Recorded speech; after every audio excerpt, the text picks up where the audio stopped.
요나서 강의 6번째 시간으로 물고기 뱃속에서 이런 제목으로 하나님 말씀을 전하겠습니다.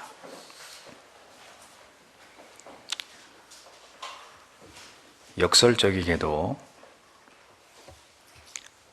지금 나에게 가장 힘들고 고통스러운 시간이 나를 성숙시키고 나를 더 나은 모습으로 변화시키는 그런 순간일 때가 있습니다.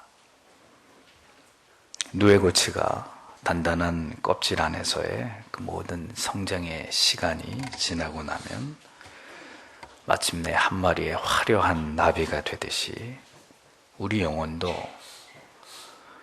평안하고 그저 모든 것이 안락한 때보다는 고통을 겪고 그리고 시련을 통과할 때 더 눈부시고 아름답게 성장하게 됩니다. 하나님과 우리가 가까워질 수 있는 시간은 여러분들을 사랑해 주는 많은 사람들과 여러분들이 함께 행복하고 풍요롭고 모든 것이 만족스럽고 여유로운 순간이 결코 아닙니다. 오히려 아무도 여러분들을 찾는 이가 없는 절대적인 고독과 그리고 아주 잔인한 궁핍과 처절한 어떤 결핍의 순간일 때가 있다는 거예요. 그것이 하나님과 더 깊이 가까워질 수 있는 시간이 된다는 겁니다. 삶의 무게가 너무 무겁고 힘겨운 나머지 모든 것을 다 놓아버리고 싶은 그런 순간이 어떻게 보면 하나님의 크신 은혜를 체험할 수 있는 내 인생에 두 번 다시 오지 않는 기회가 될 수도 있습니다. 하나님께서 그 깊은 고독과 고통 속으로 때로는 우리를 이끄시고 그리고 그곳으로 찾아오셔서 우리가 사는 날 동안 절대로 잊을 수 없는 그런 큰 은혜와 사랑으로 우리의 영혼을 깊이 만져주시고 우리에게 말씀해 주실 때가 있는 그런 분이 바로 우리가 믿는 하나님이십니다. 그 모든 고통이 만약 여러분들의 죄 때문이라면 하나님께서는 뜨거운 회개의 눈물을 흘리도록 회개의 영을 부어서 여러분들의 마음을 녹이시고 다시 여러분들을 향해서 내어미시는 주님의 피 묻은 손을 잡고 다시 일어설 수 있는 소망과 용기를 주시는 분이 바로 하나님이십니다. 아픔을 통해서, 고통을 통해서 믿음의 성장과 발전을 그리고 좀처럼 변화되지 않으려고 하는 우리의 신앙의 인격을 괄목할 만한 어떤 변화로 그렇게 만들어 가시는 그런 하나님이시라는 겁니다. 내 생각과 계획대로 잘 될 때는 들리지 않았고 들을 수 없었고 볼 수 없었고 깨닫지 못했던 것들을 실패와 좌절과 고통 속에서 하나님은 보게 하시고 듣게 하시고 그것을 절절히 느끼게 하시는 그런 분이시라는 겁니다. 요나에게 물고기 뱃속과 그곳에서의 시간이 바로 그와 같은 장소였고 그와 같은 시기였다는 겁니다. 자신의 어리석음과 불순종으로 인해서 떨어지게 된 그 완전한 무능과 절망, 그 고통의 나락과 그리고 고난의 시간들, 요나는 그 속에서 그곳에서 하나님과 깊은 만남을 체험하면서 하나님과의 다시 회복을 토대로 이제 그는 생애적인 기도를 하나님 앞에 드리게 됩니다. 모든 것이 평화로울 때는 단 한 번도 그런 기도를 드린 적이 없었던 여러분도 요나와 같은 고통의 시간 속으로 들어가시게 된다면 아마도 가장 진실되고 정직한 언어들로 하나님을 향한 기도가 여러분들의 영혼에서 토해져 나올 것입니다. 40여 년을 살아온 저의 인생 가운데서도 제가 긴 인생을 산 사람은 아닙니다만 제가 하나님 앞에 드렸던 가장 위대한 기도는 저의 인생 속에서 가장 큰 고통 속에서 올려드렸던 그런 기도들이었습니다. 돌이켜보면 그 기도들은 제가 할 수 있었던 그런 기도들이 아니었던 것 같아요.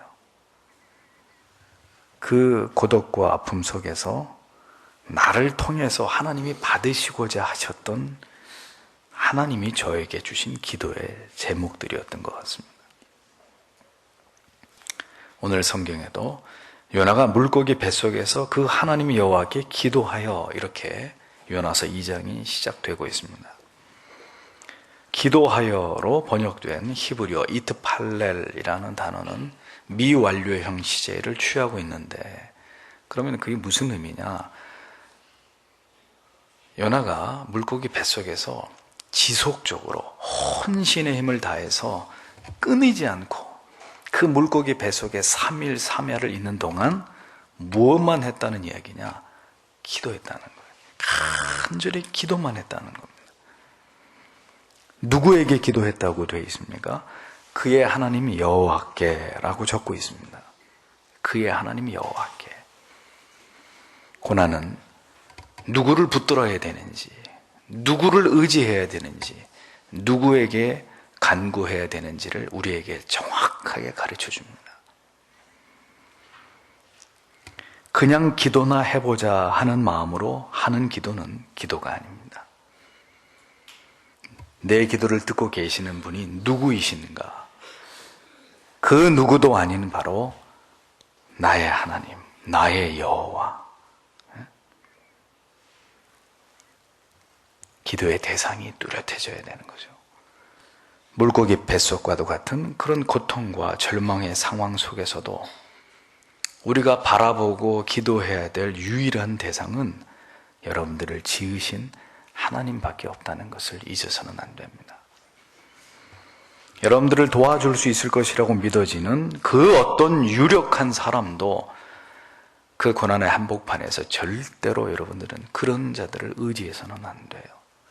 하나님이 여러분들에게 그 고난의 절대적인 고독 속으로 밀어 넣으신 것은 하나님만을 찾기를 원하셨던 것이지, 하나님도 찾고 나를 도와줄 다른 사람도 찾게 하기 위해서 그와 같은 고난으로 여러분들을 밀어 넣으신 것이 아니기 때문입니다.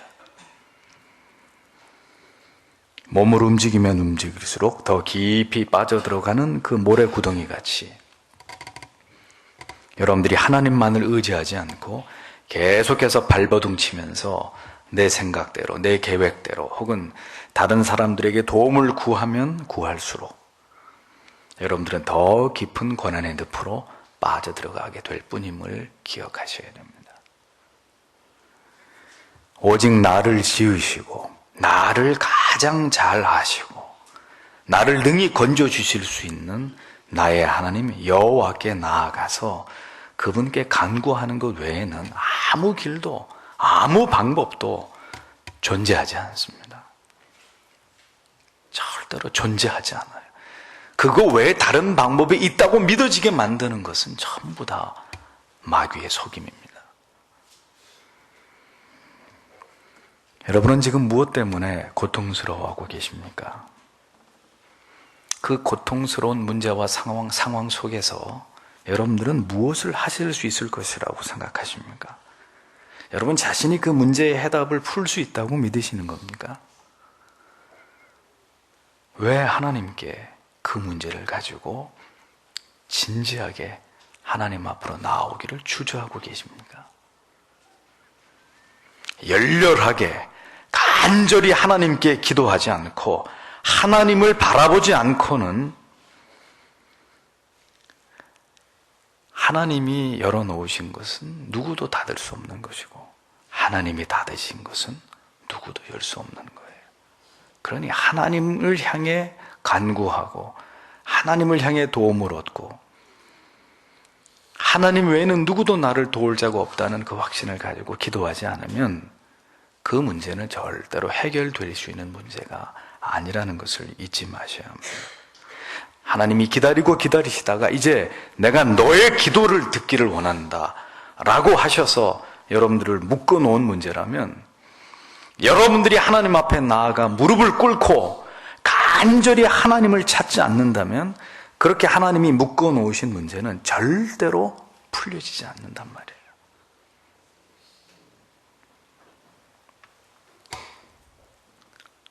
여러분들의 기도, 당신의 기도가 필요하단 말입니다. 요나의 기도의 내용을 들여다보겠습니다. 2절에 이르되 내가 내 고난으로 인하여 주께 부르짖었더니 그분께서 내 말을 들으셨고 내가 지옥의 뱃속에서 부르짖었더니 주께서 내 목소리를 들으셨나이다. 이렇게 기록하고 있습니다. 고난은 하나님의 존재를 더 또렷하게 하나님의 자녀들의 영혼 가운데 각인시키고 그것을 드러내는 방편입니다. 요나는 고난으로 말미암아 여호와께 불러 아뢰었다 이렇게 말하고 있습니다. 니느웨로 가지 않고 다시스로 내려갈 때는 절대로 하나님을 찾거나 하나님께 묻거나 하나님의 사인을 원하지 않았던 그 요나가 이제 물고기 뱃속에서는 여호와께 불러 아뢰었다 라고 성경은 말하고 있습니다. 만약 우리 인생에 때때로 크고 작은 고난이 없다면 우리는 절대로 하나님께로 다가가지 않을 자들입니다. 만약 우리에게 고난이 없다면 하나님의 말씀이 이토록 사무치게 우리의 가슴에 와닿지 않을 것이고 우리의 기도는 솟구치는 뜨거운 눈물로 드려지는 우리의 영혼의 가장 진실된 고백이 될 수 없을 것입니다. 절대로 평안의 날들 가운데는 우리의 마음과 생각이 우리의 영혼의 정서가 그렇게 움직여지지 않아요.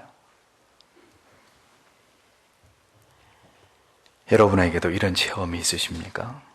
눈물 속에서 하나님께 올려드리는 가장 정직하고 진실된 기도가 여러분에게도 있으십니까? 고난은 하나님의 목소리를 더 크게 들을 수 있는 확성기와도 같습니다. 요나는 말합니다. 고난으로 말미암아 여호와께 부르짖었더니 주께서 내게 대답하셨다. 스올의 뱃속에서 부르짖었더니 주께서 내 음성을 들으셨다. 이렇게 얘기를 합니다. 스올의 뱃속, 비베텐 쉐올이라는 말인데 이 의미는 정확히 번역을 하면 무덤의 깊은 곳을 가리킵니다. 그는 지금 무덤 깊은 곳에서 주께 부르짖고 있었다 이렇게 말을 하고 있습니다. 자, 어느 정도 강도의 고통이라야 그게 고난이란 말을 붙일 수 있을까요? 그 강도가 어느 정도 돼야? 이 고난이라는 것도 사실은 상대적일 수가 있잖아요. 예를 들어서 물질을 통한 고난을 생각해 보죠. 아무런 수입이 없는 것도 고난일 수 있지만 한 달에 1,000만 원 가까이 벌던 분이 반으로 줄어가지고 500만 원밖에 벌지 못하면 그분은 그 상황을 고난이라고 표현할 수 있을 것입니다. 그러니 성경이 말씀하고 있는 고난은 도대체 어느 정도를 고난이라고 의미하는 것이냐? 굳이 고난의 강도를 표현하자면 성경은 이것을 바로 무덤의 깊은 곳, 그것이 고난이라고 이야기하고 있는 것입니다. 마치 죽은 것과도 같은 상황, 아니면 죽음으로도 끝나지 않을 것 같은 고통의 시간, 그것을 성경은 고난이라고 정의하는 것입니다. 요나는 그 무덤의 깊은 곳에서 올려드리는 자신의 기도를 주께서 들어주셨다고 말하고 있습니다. 이 말은 무엇을 의미하는 것일까요? 주님께서 나의 기도를 들어주시는 순간은 내가 죽은 것과도 같은 고통의 상태에서 하나님을 향해 간절히 울부짖을 때, 하나님을 향해 울부짖을 때 하나님이 그때 내 기도를 들어주신다는 그런 말씀입니다. 그러면 그런 상황이 아니라면 아직 고난이라고 말하기는 죄송하지만 이른 것이라는 거죠. 하나님의 음성을 쉽게 들을 수 있을까요? 우리의 기도가 그렇게 쉽고 간단하게 응답될 수 있는 것일까요? 무덤의 깊은 곳에서 내려가야 들을 수 있는 그런 주님의 음성이라면 우리처럼 평안한 가운데 있는 신자가 하나님의 음성을 듣고자 한다면 그러한 극심한 고난을 겪는 대신 도대체 얼마나 더 간절하고 열렬하게 경건한 삶을 살아가고 그리고 하나님을 앙망해야 될지를 한번 생각해 보십시오. 평안한 가운데서 그런 무덤 속과 같은 고통의 순간이 아닌 때에 우리가 하나님과 교제하기를 원한다면 도대체 우리가 얼마나 더 간절히 기도해야 되고 얼마나 더 하나님의 말씀을 진지하게 묵상해야 되고 얼마나 더 철저하게 때때로 세상의 쾌락과 등을 지고 하나님께로 가까이 나아가야 되는지를 한번 진지하게 생각해 보세요. 즐길 거 다 즐기고 다니고 싶으신데 다 다니고 하고 싶은 거 다 하면서 그러면서 하나님 내 기도 들어주십시오. 그렇게 해서 응답되신 거 있으면 말씀해 보세요. 그렇게 해서 하나님과 가까워지신 적이 있으셨다면 간증해 보십시오. 누가 참된 신자의 길이 그렇게 쉽고 간단하다고 여러분들에게 가르쳐 주었습니까? 하나님을 만나는 길이 단지 무슨 코스를 통과한다고 해서 되는 것일까요? 무슨 과정을 수료하기만 하면 저절로 깨우쳐지는 것일까요? 그 풍성하신 위로와 사랑과 긍휼과 용기를 체험하는 길이 그토록 빈약한 의지와 조속변개 같은 변덕스러운 마음과 그리고 열렬하지 않은 사랑만으로 가능한 것이라면 역사 속에서 하나님의 음성을 듣지 못했던 신자는 단 한 명도 없었을 것입니다. 요나는 고난 속에서 그 스올의 뱃속에서 하나님의 대답과 음성을 듣게 되었노라고 우리에게 고백하고 있습니다. 하나님께서는 언제나 우리에게 말씀하십니다. 하지만 특별히 고난의 시간, 고난의 순간, 여러분들이 인생에서 가장 극심한 고통을 통과하고 있는 그 시간들 속에서 하나님은 가장 크고 또렷하게 말씀하시고 여러분들의 신음소리 같은 간구에도 응답하시는 하나님이십니다. 그러므로 고난 가운데 있는 성도 여러분, 하나님 앞에 간절히 부르짖으세요. 하나님 앞에 간절히. 그저 기다리다 보면 나아지겠지. 그런 운명론 따위에 자신을 맡기지 마시고 하나님 앞에 간절히 기도해야 돼요. 몸부림을 치셔야 합니다. 될 대로 되라지. 이러다 보면 좋은 날도 오겠지. 그건 믿음이 아니에요. 여러분들이 하나님을 신앙해 온 시간만큼 하나님을 신앙하는 그 모습 속에서도 이제는 진지함이 있으셔야 돼요. 진지함. 예수를 1년, 2년 믿은 분들에게는 그런 것들을 기대할 수 없어도, 아니 그런 분도 하나님의 말씀이 제대로 심겨지면 얼마든지 진지하게 하나님을 신앙할 수 있는 것 보았습니다.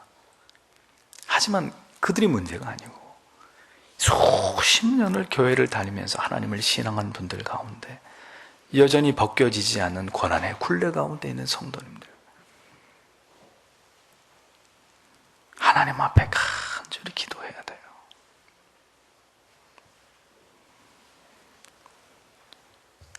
그 고난이 어디에서 비롯되는 것일까요? 3절에서 요나는 말합니다. 주께서 나를 깊음 속 바다 가운데 던지셨으므로 큰 물이 나를 둘렀고 주의 파도와 큰 물결이 다 내 위에 넘쳤나이다 라고 기록하고 있습니다.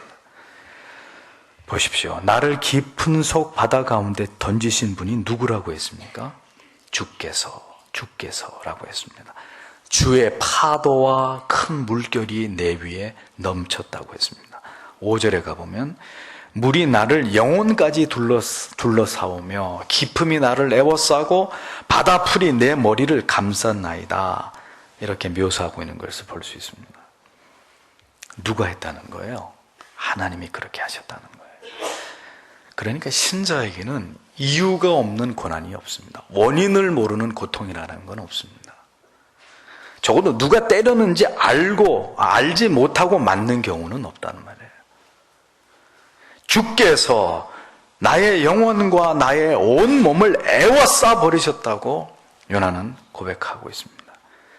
주님께서 지금 나를 이토록 견디기 힘든 고통스러움 가운데 그분이 나를 그 가운데 두셨다고 이야기하고 있는 거예요. 하나님은 언제나 우리가 잘 되기만을 바라시는 분이라는 이런 도무지 근거 없는 복음이 아닌 듣기 좋은 이런 거짓된 진리를 떠벌리는 자들에게서 절대로 여러분 현혹되지 마세요. 만약에 여러분들에게 죄악의 길로 걸어가고 있는 자녀들이 있다면 그 자녀들을 향해서 너는 지금 잘하고 있다. 도둑질을 하든 사기를 치든 그저 나는 네가 잘 되기만을 바란다 라고 말씀하실 부모님들이 계실까요? 결코 그렇게 하시지 않을 것입니다.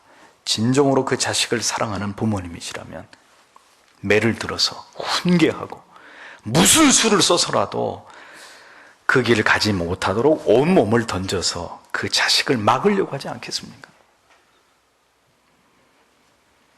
예수 그리스도는 자신의 온 몸을 갈보리 피 언덕 십자가 위에서 그 위에서 자기 자신을 던지심으로 죄를 향해 달려가는 당신을 막아서셨습니다. 그가 찔림은 우리의 허물을 인하며 그가 상함은 우리의 죄악 때문이라. 그가 징계를 받음으로 우리는 평화를 누리고 그가 채찍에 맞음으로 우리는 나음을 받았도다. 이사야는 그렇게 노래했습니다. 여러분과 제가 받아야 될 그 모든 지옥의 고통을 예수께서는 십자가 위에서 모두 감당하심으로 죄악과 영원한 지옥의 형벌을 향해 달려가는 여러분들을 막아서시는 거예요. 그러므로 우리는 십자가를 바라볼 때마다 그 십자가가 드러내고자 하는 의미는 나를 향하신 하나님의 지극하신 사랑뿐만이 아니라 죄에 대해서 불꽃 같은 눈으로 그 죄에 대해서 진노하시고 그 죄에 대해서 반드시 그 대가를 물으시는 하나님의 공의로우심이라는 사실을 우리는 깊이 묵상해야 될 필요가 있는 것입니다. 하나님께서는 그의 자녀들을 너무 사랑하시기 때문에 때로는 사랑하는 당신의 자녀들에게 사랑의 매를 드시는 분이십니다.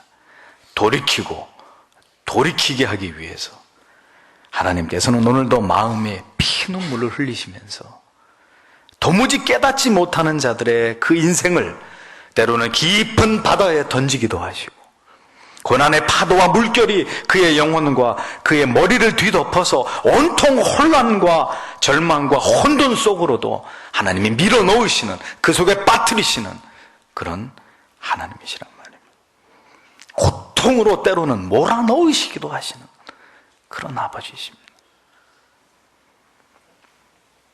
그런 고통의 날들을 통해서 마침내 우리를 돌이키도록 하시는 분이 우리의 아버지신 하나님이십니다. 그러나 결코 우리를 그렇게 때리기만 하시는, 코너로 몰아가시기만 하는 그런 하나님은 절대로 아니시죠. 욥은 고백하기를, 욥기 5장 17절 18절에서 볼지어다 하나님께 징계받는 자에게는 복이 있나니 그런즉 너는 전능자의 징계를 없인 여기지 말지니라. 하나님은 아프게 하시다가 싸매시며 상하게 하시다가 그의 손으로 고치시나니 라고 기록한 것을 볼 수 있습니다.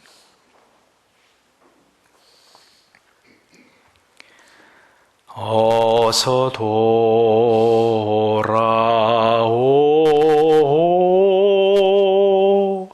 어서 돌아만오.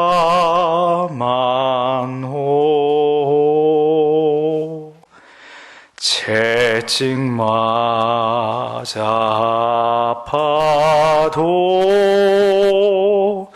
주님의 손으로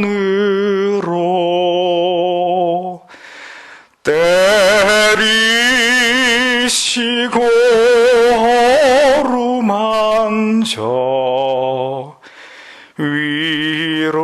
위로해 주시는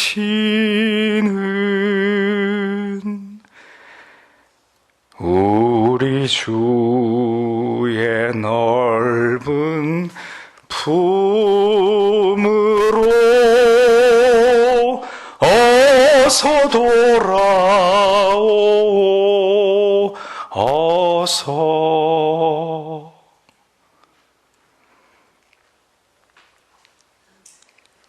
치시는 이도 하나님이시고 싸매시는 이도 하나님이십니다. 아버지의 집 앞에 당도할 때까지만 당신은 처량하고 비참한 탕자입니다. 하지만 아버지의 집에 들어서는 순간 당신을 맞아서 맨발로 달려 나오시는 아버지처럼 하나님의 품으로 돌아오는 모든 영혼들을 향해서 그 넓은 사랑의 품에 안아주시는 하나님을 우리는 배울 수 있다는 사실을 기억하십시오. 그러므로 고난 가운데서조차 신자에게 필요한 것이 무엇일까요? 자포자기하는 것입니까? 하나님을 향해서 원망하고 불평하는 것입니까? 그렇지 않습니다. 채찍으로 맞아도 아버지께 무릎을 꿇으면서 용서를 구하는 그런 자식을 어떤 아비가 더 세차게 채찍으로 내리친단 말입니까? 요나서는 이어서 요나는 고백을 하고 있습니다. 4절에 내가 말하기를 내가 주의 목전에서 쫓겨났을지라도 다시 주의 성전을 바라보겠다 하였나이다. 신자에게는 하나님께서 주시는 고난 속에서조차도 하나님께 더 가까이 나아가려고 하는 그런 마음과 자세가 있어야 합니다. 우리의 자녀들은 부모님들에게 야단을 맞으면 어떻게 반응을 합니까? 자신을 야단친 부모님을 보지 않으려고 자기의 방문을 닫고 들어가 버립니다. 혹은 반항을 하기도 합니다. 그러나 이것은 부모의 화를 더 촉발하는 어리석은 행동입니다. 지혜로운 자녀는 부모의 꾸지람 앞에 무릎을 꿇고 진심으로 자신의 잘못을 뉘우치면서 오히려 부모에게로 다가가는 자녀입니다. 어떤 자녀에게 부모의 마음이 빨리 풀어질까요? 자신의 잘못으로 꾸중을 듣고서도 방문을 닫고 들어가서 밥도 안 먹고 말도 하지 않는 그런 자녀일까요? 아니면 진심으로 부모님께 자기의 죄를 사죄하고 반성의 시간을 갖고 난 다음에 다시 예전처럼 언제 그랬냐는 듯이 부모님에게 다가와서 애교를 부리고 품에 안기는 자녀일까요? 어떤 자녀를 부모는 더 사랑할 수밖에 없을까요? 다윗을 보십시오. 그는 밧세바와 간음의 죄를 저지르고 난 후에 나단 선지자를 통해서 자신의 죄가 드러났을 때 그는 즉시 자기의 죄를 인정하면서 내가 여호와께 죄를 범하였나이다 라고 고백합니다. 시편 51편에서 고백하기를 나를 주님 앞에서 쫓아내지 마시고 주의 성령을 내게서 거두지 마옵소서라고 하나님 앞에 나와서 절규합니다. 하나님께서 금하신 인구조사를 시행한 이후에도 그가 잘못된 것을 깨닫고 자책하면서 하나님 앞으로 나와서 스스로 자신이 하나님 앞에 큰 죄를 범하였나이다 라고 자백하는 장면이 사무엘하 24장에 기록되어 있습니다. 사무엘하 24장 10절에 보면 여호와여 이제 간구하옵나니 종의 죄를 사하여 주옵소서. 내가 심히 미련하게 행하였나이다 라고 고백하는 다윗의 모습을 보게 됩니다. 하나님께서는 왜 치명적인 죄를 범했던 다윗임에도 불구하고 그를 내 마음에 합한 자, 나의 사랑하는 자라고 인정하실 수밖에 없었는지 그 이유를 알 것 같지 않습니까? 요나는 자신이 비록 불순종해서 하나님께 이렇게 고통을 당하는 상황이 되었지만 그는 이제 물고기 뱃속에서 하나님께 기도로 매달리는 모습을 보여줍니다. 주의 목전에서 자신이 쫓겨난 그런 신세가 되었다 하더라도 나는 주의 성전을 바라볼 것입니다 하고 자신의 굳은 의지를 표명하고 있습니다. 내가 죽어도 하나님 앞에 가서 죽겠다는 그런 결의와 각오를 보이고 있었던 것입니다. 신자의 가장 아름다움은 바로 이러한 자기의 죄에 대한 정직한 인정과 그리고 그 죄로부터 돌이키려고 하는 거룩한 다짐입니다. 죄를 짓지 않는 자녀도 이쁘시겠지만 그럴 수 있는 자녀는 없잖아요. 그럼 하나님이 가장 이뻐하는, 하나님이 사랑할 수밖에 없는 자녀는 자기의 죄를 깨달았으면 속히 하나님 앞에 나와서 아버지, 내가 또 하나님 앞에 이런 죄를 지었습니다 하고 자기의 죄를 시인하는 성도예요. 자신이 죄를 범했다는 것을 깨닫는 그 순간 주저하지 않고 하나님을 향해 돌이킬 수 있는 영혼의 순발력과 그 순수함을 하나님께서는 기뻐하시는 것입니다. 이러한 모습이 하나님의 진노를 멈추게 하고 신자에게 임하는 하나님의 공의의 심판과 환난의 날들을 감하게 하는 그런 지혜로움이라는 것입니다. 하나님은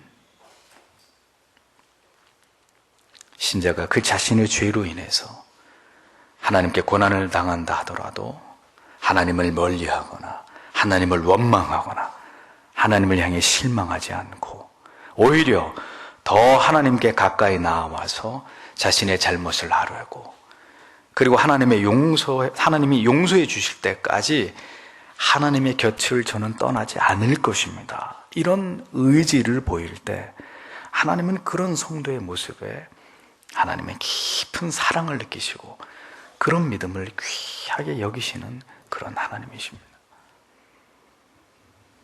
그러므로 성도 여러분, 하나님께 죄를 지었다 할지라도 결코 도망가지 마세요.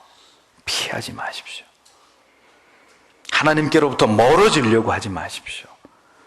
이것은 하나님과 여러분 사이의 회복과 화해를 더 지연시키는 돌이킬 수 없는 실수를 범하는 거예요. 죄를 범했다 하더라도 절대로 교회를 떠나거나 예배를 멀리하는 그런 자들이 되어서는 안 되는 것입니다.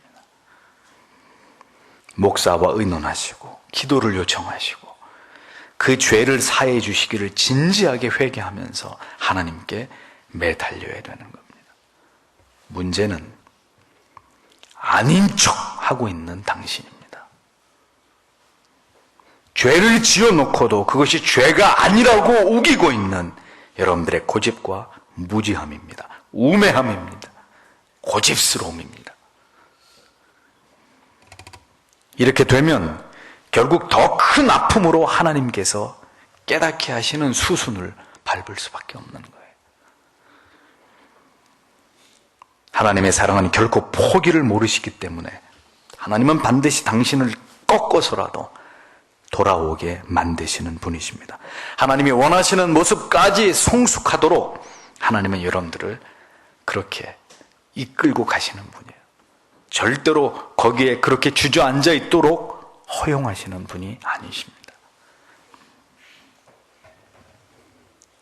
그러므로 즉각적인 돌이킴이 있어야 합니다. 죄를 깨닫는 즉시 이것을 인정하고 하나님을 향해 무릎 꿇음만이 여러분들의 영혼을 보존하는 길입니다.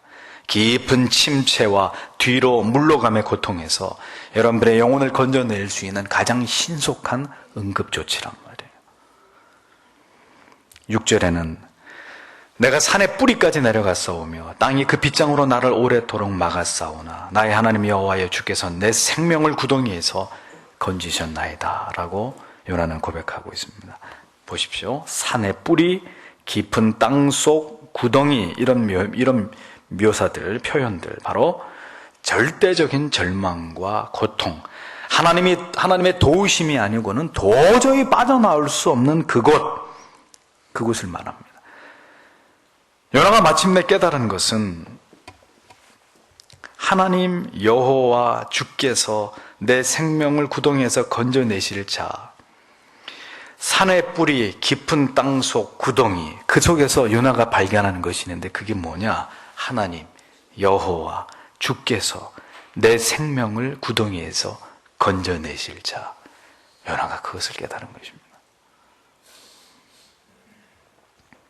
다시스로 행할 때 요나는 모든 것이 내 계획대로 잘 되게 될 것이라고 생각했을 것입니다. 그것이 그의 인생관이었습니다. 생각대로 하면 되고, 내 생각대로, 내 마음대로, 때때로, 내가 하고 싶은 대로. 아무리 하나님께서 니느웨로 가라고 하셨어도 나는 내 마음대로 하면 된다고 그는 생각했었습니다. 아무리 여러분들에게 예배를 강조하고 기도를 강조하고 성경을 공부하는 것을 강조하고 또 강조해도 내 생각대로 살겠다고 고집하시는 성도님들과 동일합니다. 그런 모든 분들은 하나님은 없고 내 자신만 있을 뿐인 거예요. 따지고 보면 우리 모두가 다 그렇게 살아왔던 인생들입니다. 내 마음대로, 그저 내 생각, 내 의지, 내 계획, 내가 옳다고 믿는 대로만 그렇게 살아왔던 우리들입니다. 하나님을 믿지 않는 것은 아니었습니다. 하나님도 믿었습니다. 하지만 나를 더 믿고 의지했으며 내 방식과 내 생각과 내 목표와 내 꿈을 이루는 것에 더 매어 달렸던 것이 문제였단 말이죠. 물어보겠습니다. 여러분들이 생각하신 대로 그래서 다 되셨습니까? 결혼도, 자녀들도, 학업도, 직장생활도, 인간관계도, 물질에 대해서도, 여러분 자신의 건강의 문제에 관해서도 무엇 하나 여러분들의 생각대로 완벽하게 된 것이 있으면 말씀해 보세요. 오늘까지 내 인생을 돌아보면서 이 정도면 잘 살았어, 그렇게 생각되시는 분 있으면 손 들어 보십시오. 내 마음대로 다 되었다고 큰 소리 치실 수 있는 분이 우리 가운데 얼마나 되실까요? 왜 우리는 대답할 수 없는 걸까요? 왜 우리는 자신 있게 나는 내가 원하는 대로 다 됐습니다, 왜 손을 들 수 없는 것일까요? 하나님이 없었기 때문입니다. 하나님 밖에 있었던지, 교회 안에는 있었어도 말씀 밖에 있었던지, 여러분들의 뜻과 계획과 방법은 있었어도 하나님의 계획과 하나님의 뜻과 그분의 간섭하심은 없었기 때문입니다. 우리는 그렇게 나도 모르게 서서히 다시스로 내려가고 있었던 것입니다. 하나님을 믿는다고 하면서도 정작은 우리 자신을 더 믿으면서 내가 가진 것들을 더 꼭 붙들면서 하나님의 뜻을 알려주십시오 라고 기도하면서도 우리는 우리 뜻대로 모든 것을 고집스럽게 진행했을 따름이라는 거죠. 뱃속에서 마침내 하나님께서 그를 물속의 뱃속으로 인도하셨을 때 그 처절한 고독과 고통의 현장에서 요나는 몸부림을 치면서 하나님께 기도했습니다. 마침내 나를 이곳으로 이끄신 분도 하나님이시고 내 생명을 이 구덩이에서 건지실 이도 하나님이시고 모든 것은 하나님이 하시는 것이라는 것을 그는 비로소 고백할 수 있게 되었던 것입니다. 그는 하나님을 다시 재발견하게 되는 거예요. 나의 하나님, 요나가 고백하는 이 고백을 보세요. 나의 하나님 여호와여, 주께서 애끓는 마음으로 하나님을 부르군. 이전에 그가 불렀던 하나님과는 차원이 다른 나의 하나님 여호와여, 주께서. 동일한 하나님에 대해서 그가 할 수 있는 모든 표현을 가지고 지금 하나님을 부르고 있는 거예요.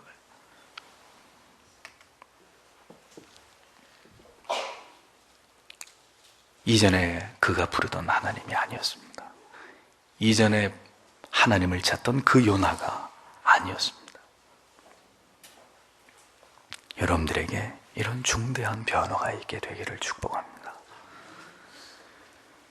하나님께서는 결코 하나님의 택한 자기 백성을 버리시지 않으시는 분이십니다.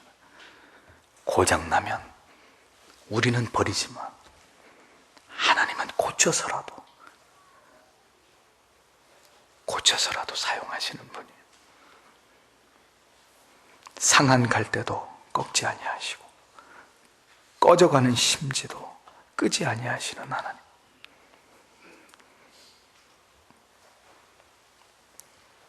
하나님께서 듣고 싶어 하시는 고백은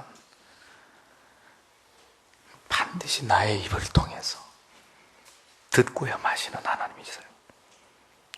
내 입에서 그 고백을 듣고야 마시는 하나님. 고난 가운데서 내가 하나님께 드린 기도들을 생각할 때 그런 기도는 도무지 내 힘과 내 의지로 그렇게 해서 나올 수 있는 기도들이 아닌 것입니다. 하나님께서 모든 것을 깨닫게 하시고 그 모든 것을 다 깨닫게 하셔서 그리고 여러분들의 모든 세포 하나하나가 그 하나님을 향해서 고백하게 만드는 거예요. 고백하게.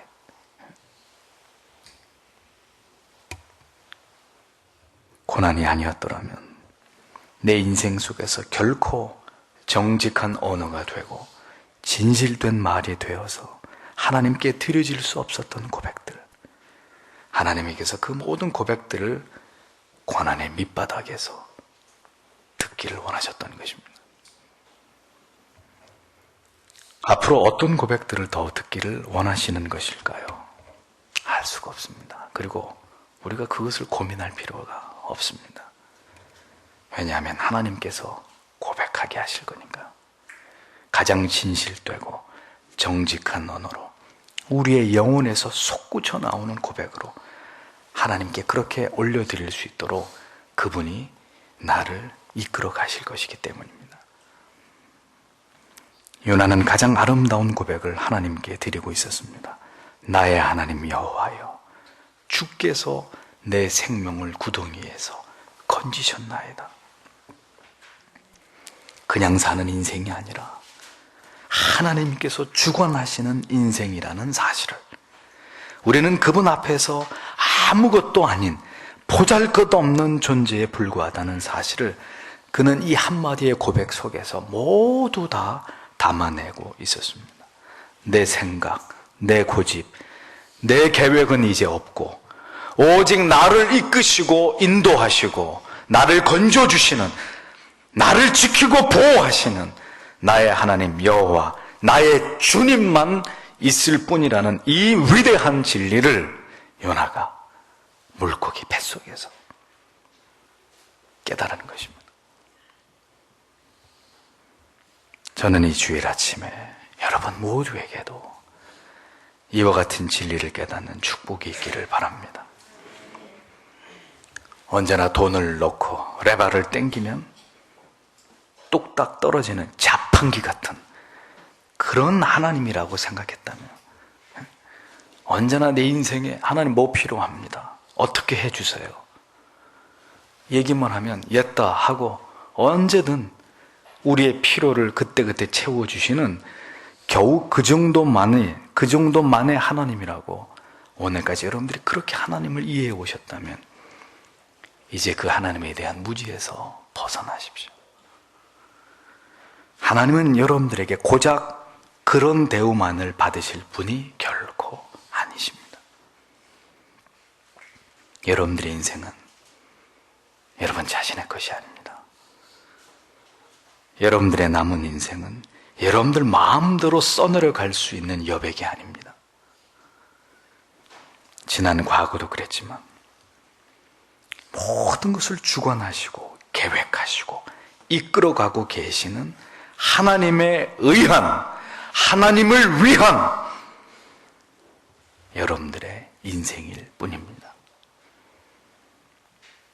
요나가 그런 고백을 한 곳은 다른 어느 곳이 아닌 바로 물고기 뱃속이었습니다. 오늘 여러분들의 고난 속에서, 오늘 여러분들이 겪고 계신 그 큰 고통 속에서 하나님이 듣고 싶어 하시는 고백이 무엇일까요? 깊이 사유해 보시기 바랍니다. 그리고 여러분도 요나처럼 이 위대한 고백을, 하나님에 대한 재발견을 여러분들의 마음에 깊이 새기고, 그리고 그 여러분들의 마음 가장 밑바닥에서부터 비롯되는 진실된 고백을 하나님께 조용히 올려드리는 가장 정직하고 그리고 가장 진실된 고백이 여러분에게도 있게 되시기를 이 아침에 예수의 이름으로 축복합니다. 하나님의 은총이 여러분 모두에게 함께 하시기를 바랍니다. 기도하겠습니다.